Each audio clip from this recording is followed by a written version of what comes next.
সিনেমার লুক নিয়ে ট্রোলের শিকার সালমান খান, কিন্তু অসাধারণ জবাব দিলেন ভাইজান।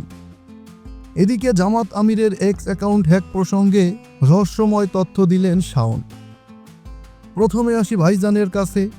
সুরাটে অনুষ্ঠিত ইন্ডিয়ান স্ট্রিট প্রিমিয়ার লিগ ম্যাচে উপস্থিত ছিলেন বলিউড সুপারস্টার সালমান খান।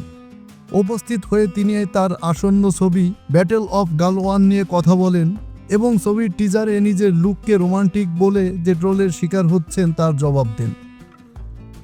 গত মাসে মুক্তি পাওয়া ছবিটির 1 মিনিটের টিজারে সালমান খানকে একটি লাঠি হাতে সৈন্যদের যুদ্ধের জন্য একত্রিত করতে দেখা যায়।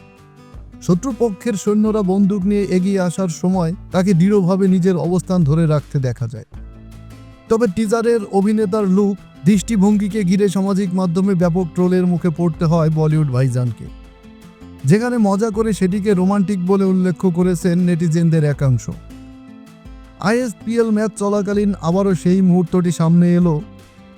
ম্যাচে সালমান উপস্থিত হলে সাবেক ক্রিকেটার মোহাম্মদ কাইফ তাকে একটি ব্যাট দিয়ে টিজারের সেই দৃশ্যটি পুনরায় তুলে ধরতে বলেন।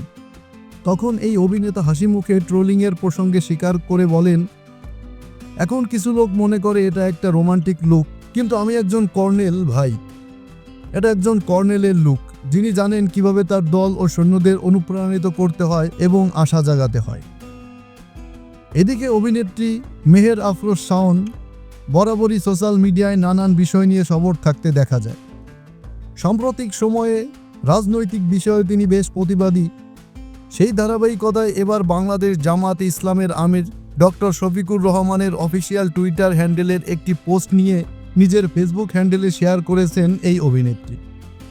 এই পোস্টটিতে কর্মজীবী নারীদের নিয়ে বিরূপ মন্তব্য করা হয়েছে।